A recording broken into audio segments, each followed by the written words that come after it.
How you doing, good people? This is the 8-Bit Animal, and today's actually kind of bittersweet for me.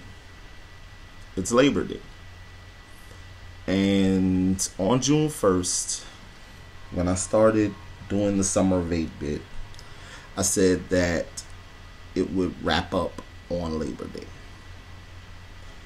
And I had to pick a game that's so tied to the Nintendo Entertainment System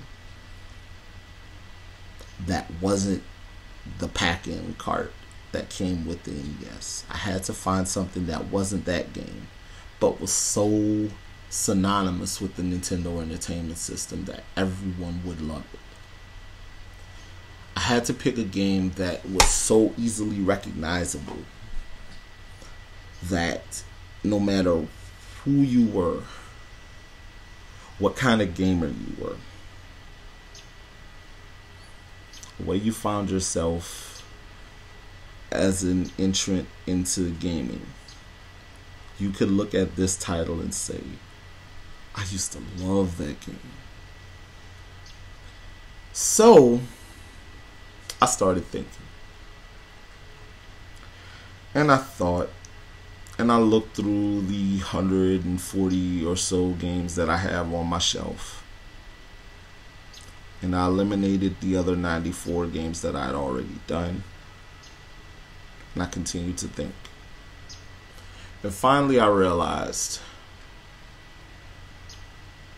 there was an NES title that was so iconic that even before its release, it was in a major motion picture. And that motion picture was basically designed to introduce the world to this game.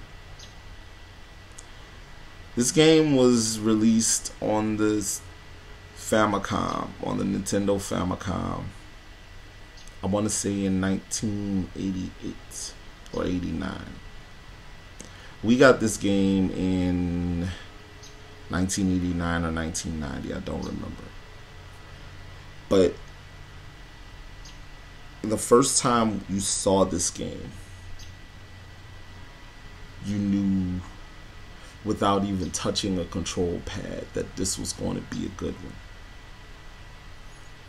It's not my favorite game in this series,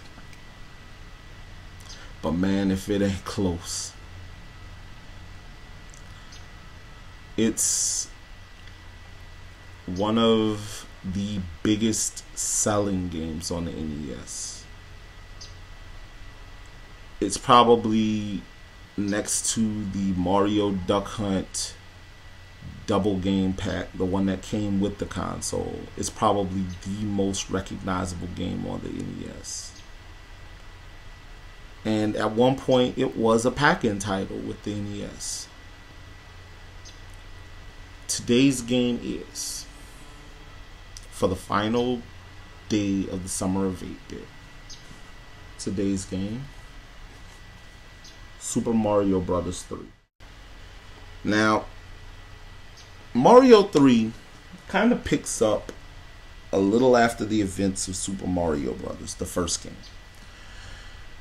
Mario thwarted Bowser.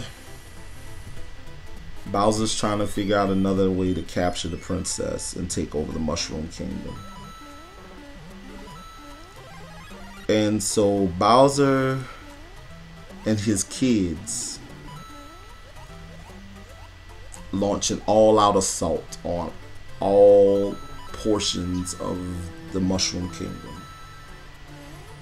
And they kidnap these different kings, steal their magic wands, turn the kings into animals, kidnap the princess.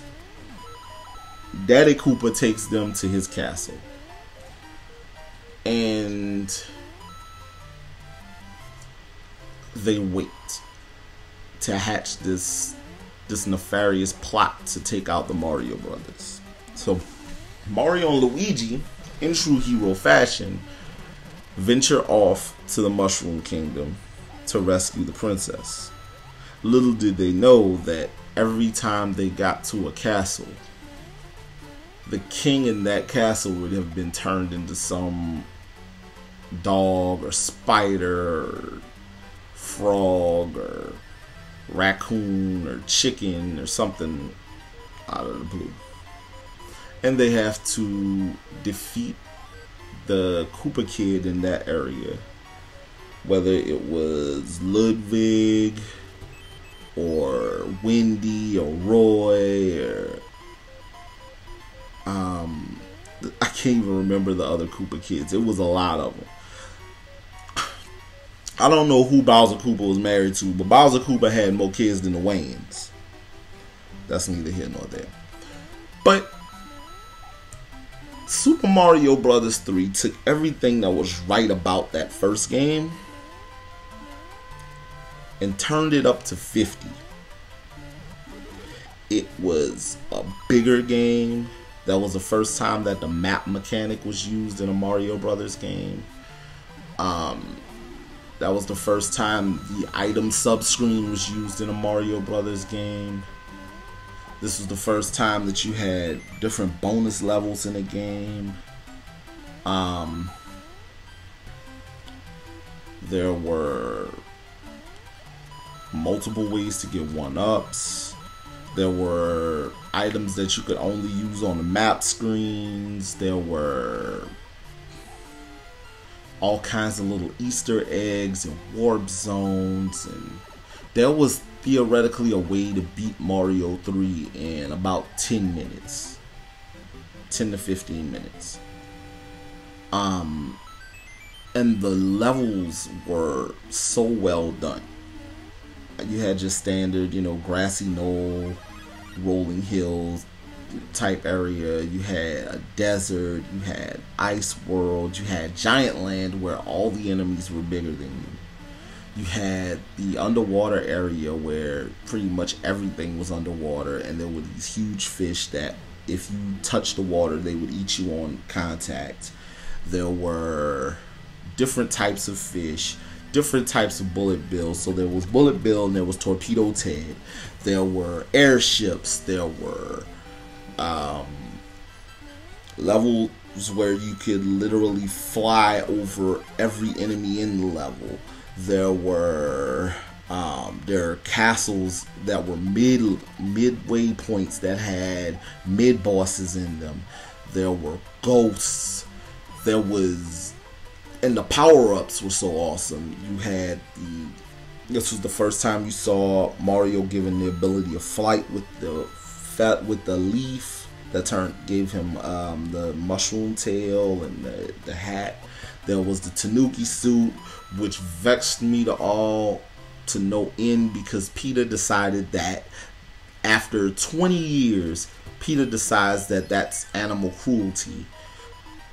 So they make a big deal out of that. But there's the Tanuki suit, which gave Mario a stealth ability. There was the frog suit, which made Mario jump higher or swim faster. The Hammer Brothers suit, which gave you the ability to throw hammers. There was what else? There was this wing, this jewel wing with a P on it, that gave you pretty much infinite flight power as long as you had it. Then there were the staples like the Starman, the Mushroom, and the Fire Flower. But Super Mario Bros. 3 had so much going on. Oh, and let's not even forget, there were the enemies with the boot. I forget their name, and you could jump in the boot after you step on them and use the boot as a weapon. That whole thing. But there was so much going on in that game, and it was so well done, and it was so well crafted. The music was incredible. The platforming was perfect. The controls were tight and responsive. The bosses had personality. The level design had personality. Even the most minor enemy had it. This, my friends, is probably the best example of what a platformer is supposed to be. Super Mario Bros. 3 was probably the watermark where all platformers from that point on were judged, because there were so many Mario 3 clones after that, from McKids to Wonder Dog on the Sega CD, to Awesome Possum, Booger Man, Earthworm Jim. Everything borrowed something from Mario Brothers 3. And that's why that game may be the most important title to be released during the 8-bit console generation, next to The Legend of Zelda and the original Super Mario Brothers. Super Mario Brothers 3 is an iconic title. It's a beloved title, and while it's not my favorite game in the Super Mario Brothers franchise, it's right up there. This has been fun. I'm going to do something like this again really soon, but I've enjoyed sharing with you guys over the last 95 days.